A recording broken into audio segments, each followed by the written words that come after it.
Hello అండి, అందరికీ నమస్కారం. ఈరోజు మన స్టోరీ వచ్చేసి కళ్యాణం కమనీయం పార్ట్ 2. సో లేట్ చేయకుండా స్టోరీలోకి వెళ్ళిపోదాం. మరుసటి రోజు ఉదయం ఇల్లు నెమ్మదిగా మేల్కొంటుంది. నిన్నటి పెళ్లి హడావిడి తగ్గిపోయినా ఇంట్లో ఇంకా వాతావరణం అలాగే ఉంది. అనన్య తన గదిలో నిశ్శబ్దంగా కూర్చుని ఉండగా రుద్ర కూడా తన గదిలో ఆలోచనలతోనే ఉన్నాడు. ఇద్దరూ ఒకే ఇంట్లో ఉన్నా ఇంకా ఒకరికొకరు పూర్తిగా అపరిచితులే. అప్పుడే హాల్లో శాంతమ్మ పంతులు గారితో మాట్లాడుతున్న మాటలు రుద్ర చెవిన పడ్డాయి.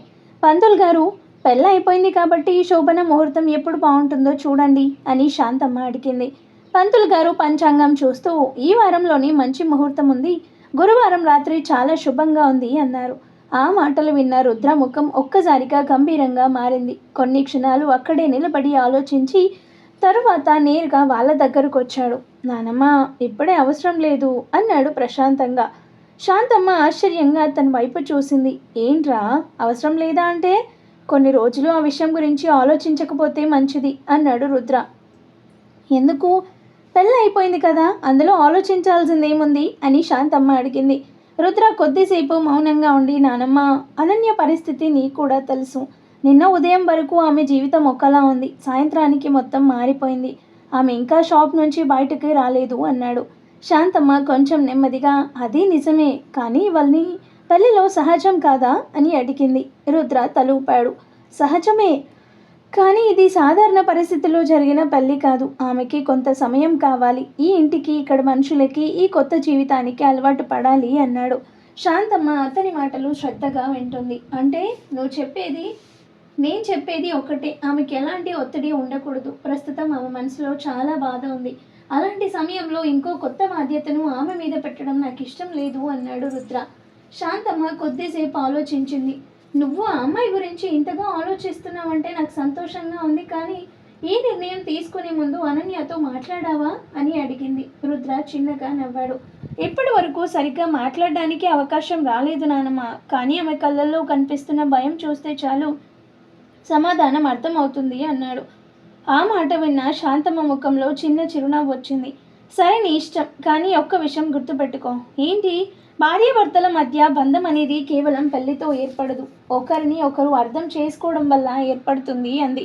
రుద్ర నిశ్శబ్దంగా తలూపాడు. అందుకే తొందరపడడం లేదు నానమ్మ అన్నాడు.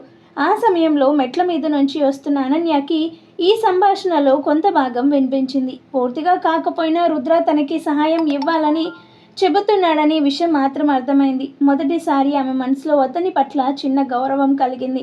ఎందుకంటే ఇప్పటి వరకు అందరూ ఆమెని రుద్ర భార్యగా మాత్రమే చూస్తుంటే అతను మాత్రం మనసున్న ఒక వ్యక్తిగా చూడడానికి ప్రయత్నిస్తున్నాడు. శాంతమ్మ మాటలు విన్న తర్వాత కొద్దిసేపు మౌనం నెలకొంది. ఆ తర్వాత ఆమె అనన్యని తన దగ్గరికి పిలిచింది. అనన్యమ్మ అని పిలవగానే అనన్య నెమ్మదిగా వచ్చి నిలబడింది. శాంతమ్మ ప్రేమగా ఆమె తలపై చేయి వేసి, ఇప్పటి వరకు ఎలా ఉన్నా ఇక నుంచి నువ్వు ఈ ఇంటి కోడలివి తల్లి. నీ బట్టలు, నీ సామాన్లన్నీ రుద్ర గదిలో పెట్టించుకో, ఆ గది ఇక మీ ఇద్దరిది అంది. ఆ మాట విన్న క్షణంలో అనన్య గుండె ఒక్కసారిగా బరువు ఎక్కింది. నిన్న రాత్రి వరకు ఇది తాత్కాలికం కావచ్చు, ఇంకా ఏదో మార్పు జరగచ్చు అనే చిన్న ఆశ ఆమె మనసులో ఎక్కడో ఉండేది. కానీ ఇప్పుడు శాంతమ్మ చెప్పిన ఆ ఒక్క మాటతో ఈ పెళ్లి నిజం, ఈ ఇల్లు నిజం, ఈ జీవితం నిజం అని మరోసారి గట్టిగా గుర్తొచ్చింది. ఆమె మెల్లగా తల ఊపిన లోపల మాత్రం వింత భావోద్వేగాలు కలగలిసిపోయాయి. సంకోచం, భయం, అపరిచితత్వం, బాధ అన్నీ కలిసి గుండెల్లో ఒక భారంలా కూర్చున్నాయి. పని మనిషి ఆమె సూట్ కేసులు తీసుకొని రుద్ర గది వైపు నడవడం మొదలుపెట్టింది. అనన్య కూడా నెమ్మదిగా ఆ గది వైపు నడిచింది. గది తలుపు ముందు ఆగిన క్షణం ఆమె అడుగులు ఆగిపోయాయి. ఇప్పటి వరకు అది రుద్ర గది, ఇప్పుడు అందరూ మీ గది అంటున్నారు. ఆ చిన్న మార్పే ఆమెకి చాలా పెద్దదిగా అనిపించింది. నెమ్మదిగా తలుపు తెరిచి లోపలికి అడుగు పెట్టింది. గది చాలా శుభ్రంగా, క్రమబద్ధంగా ఉంది. ఒకవైపు బుక్ షెల్ఫ్, మరోవైపు వర్క్ టేబుల్, గోడలపై కొన్ని ఫోటోలు, అవార్డులు. గదిలోని ప్రతి వస్తువు రుద్ర వ్యక్తిత్వాన్ని చూపిస్తున్నట్టు అనిపించింది. అనన్య నెమ్మదిగా తన సూట్ కేసు తెరిచి బట్టలు సర్దడం మొదలుపెట్టింది. కానీ ప్రతి బట్ట అల్మారాలో పెడుతున్నప్పుడు ఒక విచిత్రమైన భావన కలుగుతుంది. ఇది నిజంగానే నా జీవితమా? ఇప్పటి నుంచి నేను ఈ గదిలోనే ఉండాలా? ఈ వ్యక్తితోనే నా మిగతా జీవితం గడపాలా అనే ప్రశ్నలు మళ్ళీ మళ్ళీ మనసులో తిరుగుతున్నాయి. అప్పుడే తలుపు మెల్లగా తెరుచుకుంది. రుద్ర లోపలికొచ్చాడు. అనన్య చేతిలో ఉన్న చీరని అల్మారాలో పెడుతుండగానే అతన్ని చూసి కాస్త ఉలిక్కిపడింది. ఒక్క క్షణం ఇద్దరి మధ్య అసౌకర్యమైన నిశ్శబ్దం నెలకొంది. అనన్యకి ఏం మాట్లాడాలో అర్థం కాక పక్కకి జరిగి నిలబడింది. రుద్ర కూడా ఆమె పరిస్థితిని అర్థం చేసుకున్నాడు.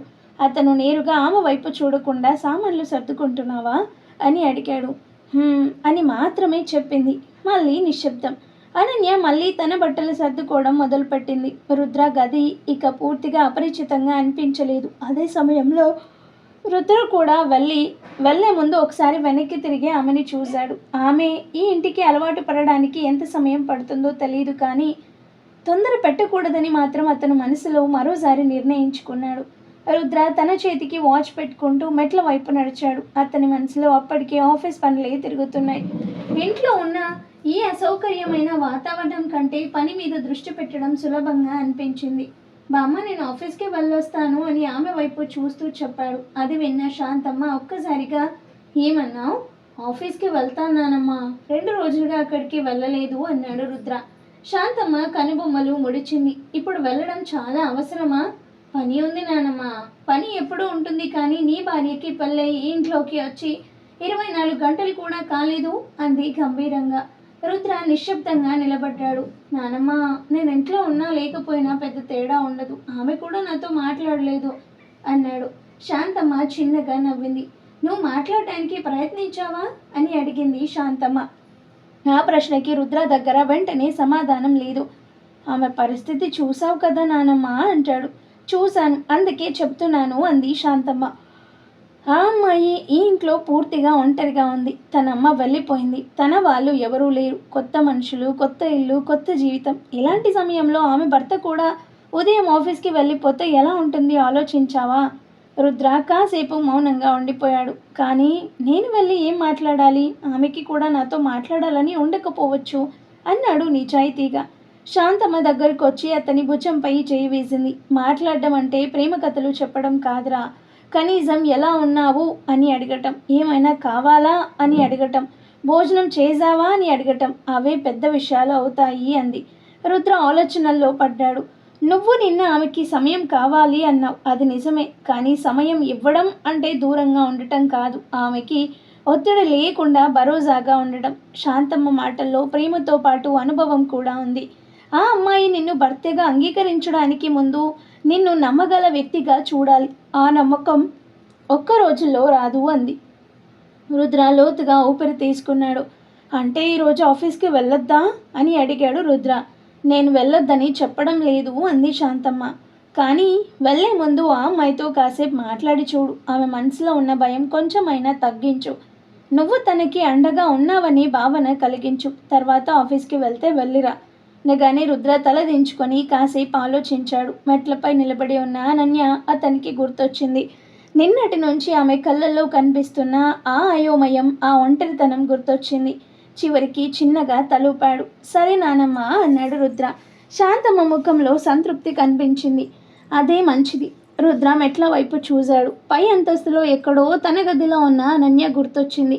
జీవితంలో మొదటిసారి ఒక బిజినెస్ మీటింగ్ కంటే కష్టమైన పని తన కోసం ఎదురు చూస్తోందని అతనికి అనిపించింది. ఎందుకంటే ఒక కంపెనీని నడవడం కంటే విరిగిపోయిన ఒక మనసుకి భరోసా ఇవ్వడం చాలా కష్టం.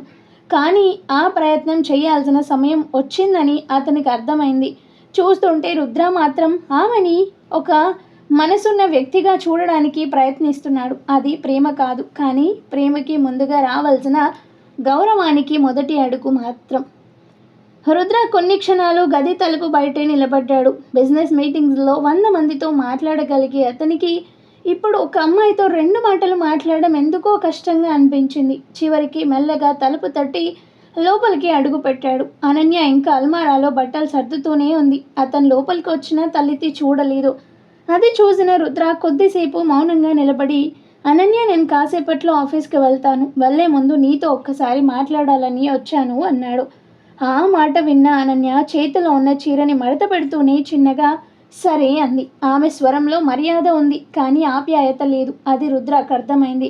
కొద్దిసేపు ఇద్దరి మధ్య మళ్ళీ నిశ్శబ్దం నెలకొంది. తర్వాత రుద్ర నెమ్మదిగా, నీకు ఈ ఇంట్లో ఏదైనా అసౌకర్యంగా అనిపిస్తే, ఏదైనా కావాలనిపిస్తే మొహమాట పడకుండా చెప్పు. నానమ్మ ఉన్నారు, నేనున్నాను.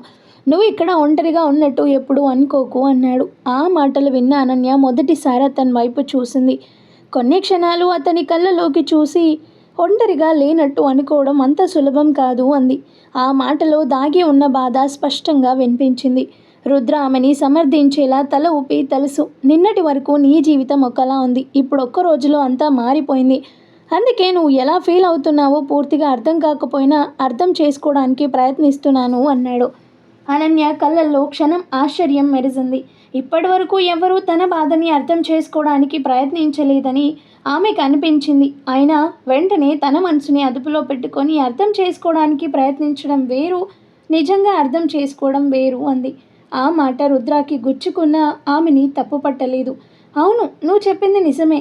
నేను నీ పరిస్థితుల్లో లేను కాబట్టి పూర్తిగా అర్థం చేసుకోలేను. కానీ కనీసం నిన్ను ఏదో ఒక నిర్ణయం తీసుకోమని, ఈ బంధాన్ని వెంటనే అంగీకరించమని నేను ఒత్తిడి చెయ్యను. నీకు ఎంత సమయం కావాలో అంత సమయం తీసుకో అన్నాడు. ఆ మాట విన్న అనన్య చేతులు కాసేపు ఆగిపోయాయి. తనపై ఎలాంటి హక్కు చూపకుండా, ఎలాంటి అంచనాలు పెట్టకుండా మాట్లాడుతున్న అతన్ని చూసి ఆమె మనసులో ఉన్న భయం కొద్దిగా తగ్గింది. ఆయన తన గుండెలోని గాయాలు ఇంకా తాజాగా ఉన్నాయి. ఎందుకు అని ఆమె అనుకోకుండా అడిగేసింది. రుద్ర కాసేపు ఆశ్చర్యంగా చూసి, ఏంటి అన్నాడు. ఎందుకింత ఓపికగా ఉన్నారు? ఈ పెళ్ళి మీ జీవితాన్ని కూడా మార్చేసింది కదా అని అనన్య అడిగింది. రుద్ర చిన్నగా నవ్వాడు. బహుశా బలవంతంగా ఏర్పడిన బంధం నిలబడాలంటే అందులో కనీసం ఒక్కరికైనా ఓపికగా ఉండాలి అనిపించింది అన్నాడు. ఆ సమాధానం విన్న అనన్య మొదటిసారి అతన్ని కొత్త కోణంలో చూసింది. అతను తన జీవితంలోకి వచ్చిన అపరిచితుడు మాత్రమే కాదు, తన బాధని గౌరవిస్తున్న వ్యక్తి కూడా కావచ్చేమో అనిపించింది. కానీ ఆ ఆలోచనని బయట పెట్టకుండా థ్యాంక్ యూ అని మెల్లగా చెప్పింది. ఆ ఒక్క మాట విన్న రుద్ర ముఖంలో చిన్న చిరునవ్వు కనిపించింది. థ్యాంక్స్ చెప్పాల్సిన అవసరం లేదు. ప్రస్తుతం మనిద్దరం ఒకే పరిస్థితుల్లో ఉన్నాం కాబట్టి కనీసం ఫ్రెండ్స్లా మొదలు పెడదామా అని అడిగాడు. అనన్య వెంటనే సమాధానం చెప్పలేదు. కానీ ఈసారి అతని వైపు చూసిన ఆమె కళ్ళల్లో భయం కంటే కొంచెం ప్రశాంతత ఎక్కువగా కనిపించింది. చివరికి చాలా చిన్నగా తలూపింది. ఆ చిన్న తలూపుడు రుద్రకి పెద్ద సమాధానంలా అనిపించింది. ప్రేమ కాదు, అనుబంధం కాదు, కానీ ఇద్దరి మధ్య ఉన్న గోడలో ఒక చిన్న చిల్లు మాత్రం ఏర్పడింది. ఆ రోజు వారి జీవితాల్లో భార్యాభర్తలుగా కాదు, ఇద్దరి అపరిచితులు ఒకరిని ఒకరు అర్థం చేసుకోవడానికి వేసిన మొదటి అడుగుగా గుర్తుండిపోయింది. ఆ రోజు తర్వాత రుద్ర తన మాట నిలబెట్టుకున్నాడు. అనన్యకి దగ్గరవ్వాలని ప్రయత్నించలేదు, కానీ దూరం కూడా కాలేదు. ప్రతిరోజు ఉదయం ఆఫీస్కి వెళ్లే ముందు బ్రేక్ఫాస్ట్ చేసావా, ఏమైనా కావాలా అని అడిగి వెళ్ళేవాడు. మొదట్లో అనన్య సమాధానాలు 1-2 మాటలకి పరిమితం అయ్యేవి. అవును, లేదు, పర్లేదు అంతే. కానీ రుద్ర ఎప్పుడూ నీరసపడలేదు. ఆమె మాట్లాడకపోయినా ఆమెకి మాట్లాడే అవకాశం మాత్రం ఇస్తూనే ఉండేవాడు. సాయంత్రం ఇంటికి వచ్చాక కూడా ఆఫీస్ విషయాలు బలవంతంగా చెప్పకుండా తన రోజులో జరిగిన చిన్న చిన్న సరదా సంఘటనలు చెబుతూ ఆమెని కంఫర్ట్గా ఫీల్ అయ్యేలా చేసేవాడు. రోజులు గడుస్తున్న కొద్దీ అనన్య కూడా కొంచెం మారడం మొదలుపెట్టింది. ఒకరోజు రుద్ర ల్యాప్టాప్లో పని చేస్తూ ఉండగా, మీరు ప్రతిరోజు ఇంతసేపు పని చేస్తారా అని తనంతట తానే అడిగింది. ఆ చిన్న ప్రశ్న రుద్రకి చాలా సంతోషం కలిగించింది. అవును, కానీ కొన్నిసార్లు పని కంటే మనుషులని అర్థం చేసుకోవడమే కష్టం అని నవ్వుతూ చెప్పాడు రుద్ర. ఆ మాటకి అనన్య పెదవులపై కూడా చిన్న నవ్వు మెరిసింది. అది వాళ్ళ మధ్య మొదటి సహజమైన చిరునవ్వు. ఉదయం సూర్యకిరణాలు కిటికీ గుండా గదిలోకి జారుకుంటూ ఉండగా అనన్య నిద్రలేచింది. కాసేపు పక్కనే ఉన్న రుద్ర వైపు చూసింది. అతడు ఇంకా ప్రశాంతంగా నిద్రపోతూ ఉండటంతో ఆమె పెదవులపై చిన్న నవ్వు మెరిసింది. నిన్న రాత్రి తన మాట వినగానే ఏమాత్రం ఇబ్బంది పడకుండా అమ్మ దగ్గరికి తీసుకెళ్తానని చెప్పిన విషయం గుర్తొచ్చి ఆమె మనసులో ఒక వెచ్చని భావన కలిగింది. త్వరగా తయారై కిందికొచ్చిన అనన్యని చూసిన శాంతమ్మ ఆమె ముఖంలో ఉన్న ఆతృతను వెంటనే గుర్తించింది. అమ్మని చూడబోతున్నావు కదమ్మా, అందుకే ఇలా కళ్ళల్లో వెనుగు కనిపిస్తుంది అంటూ ప్రేమగా దగ్గరికి తీసుకొని తల నిమిరింది. ఆ ఒక్క స్పర్శకి అనన్య కళ్ళల్లో నీళ్లు తిరిగాయి. పెళ్ళైన అమ్మాయికి పుట్టింటి మీద ప్రేమ ఎప్పటికీ తగ్గదు తల్లి. కానీ ఒక్క విషయం గుర్తుపెట్టుకో, ఇక నుంచి ఆ ఇల్లు నీ పుట్టిల్లు అయితే ఇది నీ జీవితం. రెండింటినీ సమానంగా ప్రేమించాలి అని శాంతమ్మ చెప్పిన మాటల్లో అనుభవం, ఆప్యాయత రెండూ కనిపించాయి. అనన్య మౌనంగా తలూపినా ఆమె హృదయం మాత్రం ఆ మాటలని లోతుగా గ్రహించుకుంది. కొద్దిసేపటికి రుద్ర కారు తీసుకొని బయలుదేరాడు. అనన్య అతని పక్కన కూర్చుని ఉన్న తన మనసంతా అమ్మని చూడబోతున్నాననే ఆలోచనతో నిండిపోయింది. అది గమనించిన రుద్ర చిరునవ్వుతో, ఇంత టెన్షన్ ఎందుకు? యుద్ధానికి వెళ్తున్నట్టు ఉన్నావు అన్నాడు. అనన్య మెల్లగా నవ్వి, చాలా రోజులైంది అమ్మని చూసి అంది. అందుకేనా నిన్న రాత్రి నుంచి చూస్తున్నాను. నువ్వు ఎంత మిస్ అవుతున్నావో అర్థమవుతుంది అని రుద్ర అన్నాడు. ఆ మాటలు విన్న అనన్య ఆశ్చర్యంగా అతని వైపు చూసింది. ఎందుకంటే తన మనసులోని భావాలని ఎవరూ ఇంత త్వరగా గుర్తించలేదు. అనన్య, ఒక్క విషయం చెప్తావా? నువ్వు ఎప్పుడూ వాళ్ళని చూడాలనుకున్నా నాకు చెప్పు. నీ వాళ్ళ దగ్గరికి వెళ్ళడానికి ఎప్పుడూ సంకోచించకు. నీ సంతోషం కోసం ఇంత మాత్రం చేయగలను అన్నాడు రుద్ర ప్రశాంతంగా.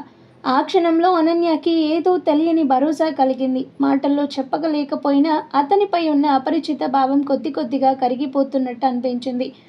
చివరికి కార్ ఆమె పుట్టింటి ముందు ఆగింది. గేట్ దగ్గర నిలబడి ఉన్న లక్ష్మి కార్ కనిపించగానే గుండె ఒక్కసారిగా వేగంగా కొట్టుకుంది. కార్ డోర్ తెరుచుకొని అనన్య బయటికి దిగిన క్షణంలో ఆమె కళ్ళల్లో నెలలుగా దాచుకున్న ప్రేమ, ఆరాటం, బెంగ అన్నీ ఒకేసారి కన్నీళ్ల రూపంలో బయటపడ్డాయి. అనన్య అని పిలుస్తూ వేగంగా దగ్గరకొచ్చి కూతుర్ని గట్టిగా హత్తుకుంది. ఆ కౌగిలిలో తల్లి ప్రేమ మాత్రమే కాదు, పెళ్లి తర్వాత కూతుర్ని దూరం పంపిన బాధ కూడా దాగి ఉంది. అనన్య కూడా అమ్మా అని ఆమె భుజంపై తల వాల్చేసరికి ఇద్దరి కళ్ళ నుంచి కన్నీళ్లు జారాయి.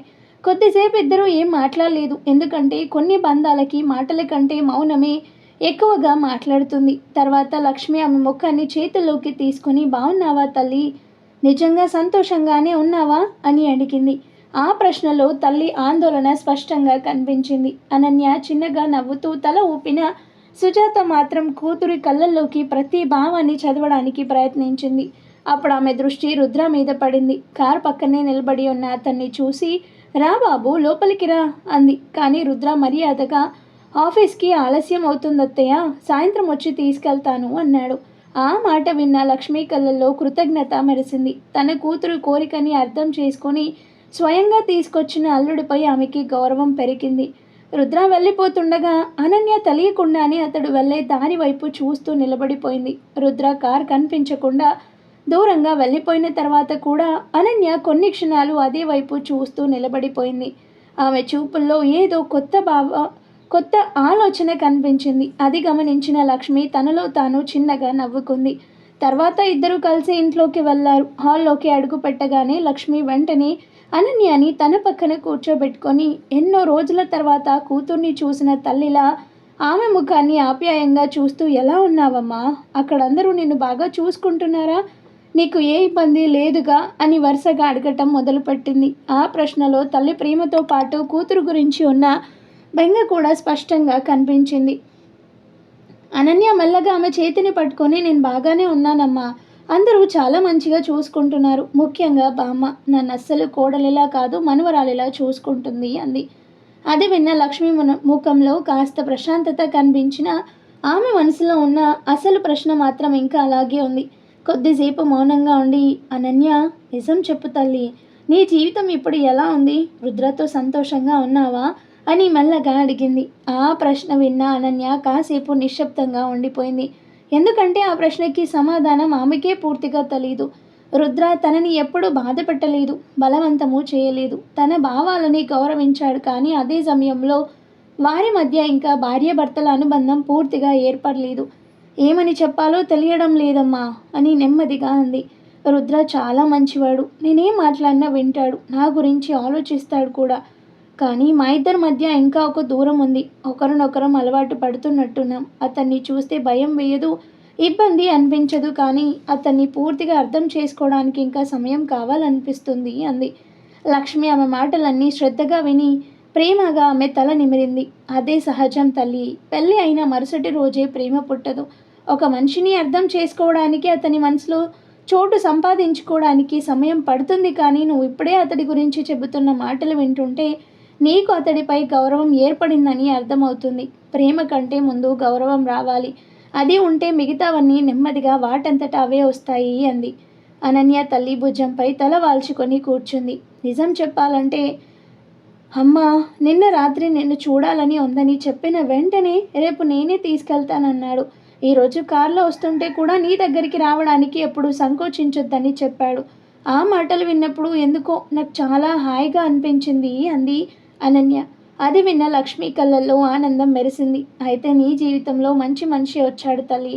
ఆ బంధాన్ని అర్థం చేసుకోవడానికి తొందరపడకు. కొన్నిసార్లు మనసులు మాట్లాడకుండానే దగ్గరవుతాయి. బహుశా మీ ఇద్దరి మధ్య కూడా అదే జరుగుతుందేమో అంది లక్ష్మి. ఆ మాటలు విన్న అనన్య ఏం మాట్లాడలేదు. కానీ ఆమె మనసులో మాత్రం రుద్ర ఉదయం చెప్పిన మాటలు, అతడి ప్రశాంతమైన చూపులు మళ్ళీ మళ్ళీ గుర్తొస్తున్నాయి.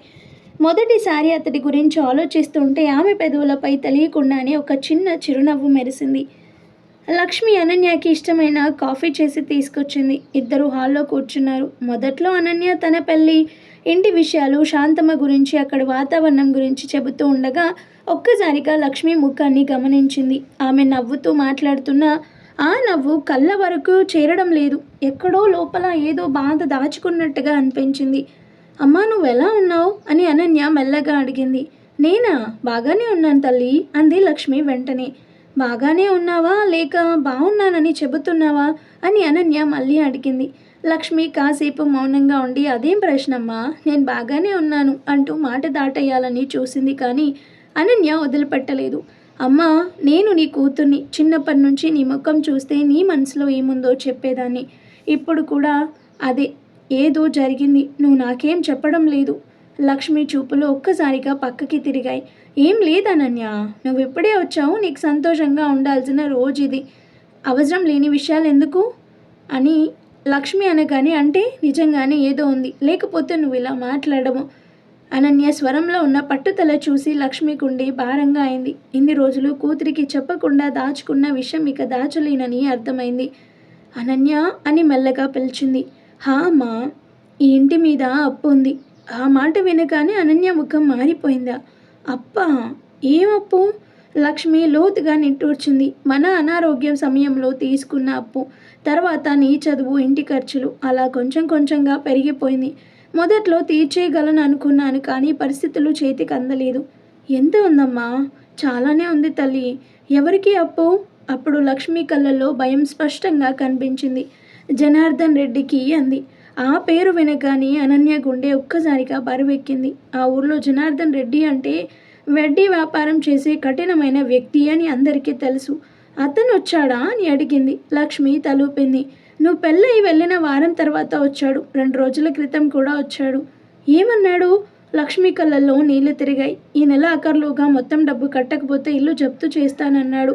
డబ్బు లేదు అంటే ఇల్లు నా పేరుకు రాసే, లేదంటే కోర్టు నోటీస్ పంపిస్తా అని అందరి ముందు అవమానంగా మాట్లాడాడు అని లక్ష్మి ఆ మాటలు చెబుతుంటే లక్ష్మి గొంతు వణికిపోయింది. అమ్మా అని అనన్య ఆమె చేతులు పట్టుకుంది. నేను ఎంత బతిమాలుకున్నా వినలేదు తల్లి. ఇంకొంచెం టైం ఇవ్వమంటే కూడా ఒప్పుకోలేదు. నాకు సెంటిమెంట్లు అవసరం లేదు, నాకు డబ్బు కావాలి అన్నాడు. అనన్య కళ్ళల్లో కోపం మెదిలింది. అయితే ఇంత పెద్ద విషయం అయితే నాకెందుకు చెప్పలేదు అని అనన్య అనగానే లక్ష్మి వెంటనే తల దించేసింది. ఎలా చెప్తాను అనన్య? నువ్వు కొత్తగా పెళ్ళై వెళ్ళావు. అక్కడ నీ జీవితం సర్దుకోవాలి. ఈ సమస్యలు నీ మీద వెయ్యాలని నాకు అనిపించలేదు. అందుకే మౌనంగా భరిస్తున్నాను అంటుంది. మౌనంగా భరిస్తే సమస్యలు పోతాయా అమ్మా అని అనన్య కళ్ళల్లో నీళ్లతో అడిగింది. లక్ష్మి బలవంతంగా నవ్వడానికి ప్రయత్నించింది. ఒక తల్లిగా తన కూతురు సంతోషంగా ఉండాలని మాత్రమే అనుకున్నాను. అది విన్న అనన్య హృదయం కరిగిపోయింది. తన కోసం ఎంత పెద్ద బాధని ఒంటరిగా భరిస్తున్న తల్లిని చూస్తుంటే ఆమె కళ్ళల్లో నీళ్ళాగలేదు. అదే సమయంలో మనసులో ఒక నిర్ణయం కూడా తీసుకుంది. ఏం జరిగినా ఈ ఇంటిని కాపాడాలి, అమ్మని ఈ బాధ నుంచి బయటికి తీసుకురావాలి. ఆ ఆలోచనతో ఆమె కళ్ళల్లో మొదటిసారి ఒక దృఢమైన సంకల్పం కనిపించింది. ఆ రోజు మొత్తం అనన్య తన తల్లితోనే గడిపింది. బయటకు చూస్తే ఆమె నవ్వుతూ మాట్లాడుతున్నట్టే కనిపించింది. కానీ లక్ష్మి చెప్పిన అప్పు విషయం మాత్రం ఆమె మనసుని వదలలేదు. తల్లి తన ముందు మామూలుగా ఉండటానికి ప్రయత్నిస్తున్న అప్పుడప్పుడు ఆమె కళ్ళల్లో కనిపిస్తున్న భయం అనన్యని మరింత కలవరపెడుతుంది. మధ్యాహ్నం భోజనం చేస్తున్నప్పుడు, సాయంత్రం టీ తాగుతున్నప్పుడు, ఇంట్లో తిరుగుతున్నప్పుడు ప్రతి క్షణం ఆమెకి జనార్దన్ రెడ్డి మాటలే గుర్తొస్తున్నాయి. ఇల్లు జప్తు చేస్తాను అన్న ఆ మాట ఆమె మనసులో పదే పదే మారుమ్రోగుతుంది. సాయంత్రం అయ్యే సమయానికి రుద్ర నుంచి ఫోన్ వచ్చింది. అనన్య, బయలుదేరాను, ఇంకో 10 నిమిషాల్లో అక్కడ ఉంటాను అన్నాడు. సరే అని చెప్పిన ఆమె స్వరంలో మామూలు ఉత్సాహం లేదు. ఫోన్ పెట్టిన తర్వాత లక్ష్మి కూతురు దగ్గరికి వచ్చి ఆమె చేతిని పట్టుకుంది. అనన్య, ఒక్క విషయం గుర్తుపెట్టుకో. ఏంటమ్మా? ఈ అప్పు విషయం అల్లుడు గారికి చెప్పొద్దు అంటుంది. అనన్య ఆశ్చర్యంగా తల్లి వైపు చూసింది. ఎందుకమ్మా? నీ పెళ్ళయ్యి ఎన్ని రోజులయ్యి వాళ్ళ ఇంట్లో అడుగు పెట్టావు. ఈ సమస్యలన్నీ తీసుకెళ్ళి వాళ్ళ ముందు పెట్టకూడదు. ఇది నా బాధ్యత, నేనే చూసుకుంటాను అంటుంది లక్ష్మి. కానీ అమ్మా అని అనన్య అనగానే, లేదనన్య, మాటివ్వు. ఈ విషయం గురించి ఎవరితోనూ మాట్లాడవద్దు, ముఖ్యంగా రుద్ర అయితే అస్సలు కాదు అంటుంది. లక్ష్మి స్వరంలో ఉన్న ఆత్మగౌరవం చూసి అనన్య ఇంకేం మాట్లాడలేకపోయింది. తలూపింది, కానీ ఆమె మనసు మాత్రం అంగీకరించలేదు. తల్లి బాధని చూస్తూ మౌనంగా ఉండటం తన వల్ల కాదని అనిపించింది. కొద్దిసేపటికి రుద్ర వచ్చాడు. ఇంట్లోకి వచ్చి లక్ష్మితో మర్యాదగా మాట్లాడి, అత్తయ్య తీసుకెళ్తాను అన్నాడు. లక్ష్మి కూడా బలవంతంగా నవ్వుతూ ఇద్దరిని సాగనంపింది. కారులో కూర్చున్న తర్వాత మొదట కొద్దిసేపు నిశ్శబ్దం నెలకొంది. అనన్య కిటికీ బయటికి చూస్తోంది. రుద్ర 2-3 సార్లు ఆమె వైపు చూశాడు. ఉదయం ఇక్కడికి వస్తున్నప్పుడు అమ్మని చూడబోతున్న ఆనందంలో కలకలలాడిన ముఖం ఇప్పుడు పూర్తిగా మసకబారిపోయింది. అనన్య అని మెల్లగా పిలిచాడు. హా అంది. ఏమైంది? ఏం లేదు. అది నేను నమ్మాలా అని అనన్య అతని వైపు చూసింది. ఎందుకు అలా అంటున్నారు అంది. ఉదయం వస్తున్నప్పుడు ఎంత ఎగ్జైట్ అయ్యావో నాకు తెలుసు. అమ్మని చూసి ఇంకా హ్యాపీగా ఉంటావు అనుకున్నాను, కానీ ఇప్పుడు చూస్తుంటే ఏడ్చి వచ్చినట్టుంది అనగానే అనన్య గుండె ఒక్కసారిగా బరువెక్కింది. లక్ష్మి చెప్పిన మాట గుర్తొచ్చింది. ఈ విషయం రుద్రాకి చెప్పొద్దు. ఆ మాట మళ్ళీ మళ్ళీ ఆమె చెవుల్లో వినిపించింది. ఏం లేదు, అమ్మని వదిలి వస్తున్నాను కదా, అందుకే కొంచెం బాధగా ఉంది అని అబద్ధం చెప్పింది అనన్య. రుద్ర ఆమె కళ్ళల్లోకి చూశాడు. ఆమె చెప్పేది పూర్తిగా నిజం కాదని అతనికి అర్థమైంది, కానీ బలవంతంగా అడగలేదు. సరే, ఎప్పుడు చెప్పాలనిపిస్తే అప్పుడు చెప్పు అని మాత్రమే అన్నాడు. ఆ ఒక్క మాటకి అనన్య గుండె ఇంకా భారమైంది. ఎందుకంటే తన బాధని చెప్పాలనిపిస్తున్నా చెప్పలేని పరిస్థితుల్లో ఉంది. కొద్దిసేపటికి వాళ్ళ ఇంటికి చేరుకున్నారు. ఇంట్లోకి అడుగు పెట్టగానే శాంతమ్మ అనన్యని చూసింది. ఆమె ముఖం చూడగానే ఏదో తేడా ఉందని అర్థమైపోయింది. ఏమైందమ్మా? అమ్మని చూసి వచ్చావు కదా, ఎలా ఎందుకున్నావు అని ప్రేమగా అడిగింది. ఏం లేదమ్మా, అలసిపోయాను అని చెప్పి నేరుగా తన గదిలోకి వెళ్ళిపోయింది అనన్య. శాంతమ్మ కాసేపు ఆలోచించి ఆమె వెళ్ళిన దారి వైపు చూస్తూ నిలబడిపోయింది. తర్వాత నెమ్మదిగా రుద్ర దగ్గరకు వచ్చింది. రుద్ర, చెప్పు బామ్మ, ఏదో జరిగింది అంటుంది శాంతమ్మ. నాకు అదే అనిపించింది అంటాడు రుద్ర. ఆ పిల్ల కళ్ళల్లో బాధ కనిపిస్తుంది, కానీ ఎవరికి చెప్పడం లేదు అని శాంతమ్మ అనగానే రుద్ర మౌనంగా ఉన్నాడు. శాంతమ్మ అతని భుజంపై చేయి వేసింది. ఆమె ఇప్పుడు ఈ ఇంటి కోడలు మాత్రమే కాదు రుద్ర, మన ఇంటి ఆడపిల్ల. తన బాధ మన బాధ. ఏం జరిగిందో తెలుసుకో. తనే చెప్తే బాగుంటుంది బామ్మ అని రుద్ర అనగానే, కొన్నిసార్లు మనుషులు చెప్పలేరు నాన్న, కానీ వాళ్ళకి తోడు కావాలి. ఆ పిల్ల మనసులో ఏ భారం ఉందో కనుక్కొని అది తగ్గించే ప్రయత్నము చెయ్యి. శాంతమ్మ మాటలు విన్న రుద్ర పైకి అనన్య గది వైపు చూశాడు. తలుపు మూసి ఉంది, కానీ ఆ తలుపు వెనుక అనన్య దాచిపెట్టిన బాధ తనకి స్పష్టంగా కనిపిస్తున్నట్టే అనిపించింది. ఆ క్షణంలో అతను ఒక నిర్ణయం తీసుకున్నాడు. అనన్య చెప్పకపోయినా ఆమె బాధకి కారణం ఏంటో తెలుసుకోవాలి. ఎందుకంటే ఆమె కళ్ళల్లో కనిపించిన ఆ ఆవేదన తన మనసుని కూడా ప్రశాంతంగా ఉండనివ్వడం లేదు. ఆ రాత్రి భోజనం అయ్యాక అనన్య నిశ్శబ్దంగా బాల్కనీలో నిలబడి ఉంది. బయట ఆకాశంలో చంద్రుడి కనిపిస్తున్న ఆమె మనసులో మాత్రం చీకటే ఉంది. తల్లి మాటలు, జనార్దన్ రెడ్డి బెదిరింపులు, ఇంటి పరిస్థితి అన్నీ కలిసి ఆమెని లోపల నుంచి కలవరపెడుతున్నాయి. అంతలో గది తలుపు మెల్లగా తెరుచుకుంది. రుద్ర బయటకు వచ్చి కొద్దిసేపు ఆమెని గమనించాడు. ఆమె ముఖంలో కనిపిస్తున్న బాధ రోజంతా తన మనసుని వెంటాడుతుంది. అనన్య అని మెల్లగా పిలిచాడు. ఆమె ఉలిక్కి పడి వెనక్కి తిరిగింది. హా అంది. ఇంకా నిద్రపోలేదా? నిద్ర రావడం లేదు అని అనన్య చెప్పగానే రుద్ర ఆమె పక్కనే వచ్చి నిలబడ్డాడు. ఇప్పుడు చెప్పు, అసలు ఏమైంది అని అడుగుతాడు. అనన్య వెంటనే చూపులు తిప్పుకుంది. ఏం కాలేదు అంది. మళ్ళీ అదే మాట? నిజంగా ఏమీ లేదు, నన్ను చూస్తూ చెప్పు అన్నాడు రుద్ర. ఆ మాటకి అనన్య ఒక్కసారిగా అతని వైపు చూసింది. రుద్ర చూపుల్లో కోపం లేదు, అనుమానం లేదు, కానీ సమాధానం తెలుసుకోవాలనే పట్టుదల మాత్రం స్పష్టంగా కనిపించింది. అమ్మని వదిలి వచ్చాను కదా, అందుకే కొంచెం బాధ ఉంది అనగానే రుద్ర చిన్నగా నవ్వాడు. నీకు అబద్ధం చెప్పడం రాదనన్య. ఆ మాట విన్న ఆమె గుండె ఒక్కసారిగా కొట్టుకుంది. నేను అబద్ధం చెప్పడం లేదు అంటుంది. చెప్తున్నావు. ఉదయం అక్కడికి వెళ్లే ముందు నీ కళ్ళల్లో కనిపించిన ఆనందం నాకు గుర్తుంది. సాయంత్రం తిరిగి వచ్చినప్పుడు నీ కళ్ళల్లో కనిపించిన బాధ కూడా నాకు కనిపించింది. ఆ రెండు ఒకే కారణం వల్ల కావు అనగానే అనన్య మౌనంగా ఉండిపోయింది. అమ్మ దగ్గర ఏమైనా జరిగిందా? లేదు. ఎవరైనా ఏమైనా అన్నారా? లేదు అంటుంది. అయితే అంటాడు రుద్ర. ఏం లేదన్నానుగా అంటుంది అనన్య. రుద్ర నిట్టూర్చాడు, కానీ అక్కడితో ఆగలేదు. సరే, నీకు చెప్పాలని లేకపోతే చెప్పకు, కానీ ఒక్క విషయం మాత్రం చెప్పు. నువ్వు ఏడవడానికి కారణం ఉందా? అనన్య కళ్ళల్లో నీళ్లు తిరిగాయి. రుద్ర ప్లీజ్ అంటుంది. ప్లీజ్ అంటే ఇంకా అడగకండి అంటుంది. ఎందుకు? ఎందుకంటే నేను చెప్పలేను. చెప్పలేవా లేక చెప్పకూడదా అంటాడు. ఆ ప్రశ్న విన్న క్షణం అనన్య ముఖం మారిపోయింది. లక్ష్మి చెప్పిన మాట వెంటనే గుర్తొచ్చింది. ఈ విషయం రుద్రకి చెప్పొద్దు. ఆమె మౌనమే రుద్రకి చాలా విషయాలు చెప్పేసింది. అంటే చెప్పకూడదనే విషయం ఉందన్నమాట అనగానే అనన్య వెంటనే తల అడ్డంగా ఊపింది. దయచేసి ఈ విషయం ఇక్కడితో వదిలేయండి అంటుంది. నేనెలా వదిలేయగలను? నువ్వు బాధపడుతున్నావు అంటాడు రుద్ర. అది నా బాధ అంటుంది అనన్య. నీ బాధ అయితే నాకు సంబంధం లేదా? ఆ ప్రశ్నకి అనన్య దగ్గర సమాధానం లేదు. కొన్ని క్షణాల ఇద్దరి మధ్య నిశ్శబ్దం నెలకొంది. తర్వాత అనన్య మెల్లగా మాట్లాడింది. రుద్ర, ప్రతి విషయాన్ని బలవంతంగా తెలుసుకోవాల్సిన అవసరం లేదు. ఆ మాట రుద్రాని కాసేపు నిశ్శబ్దంగా చేసింది. నేను బలవంతం చేస్తున్నానా?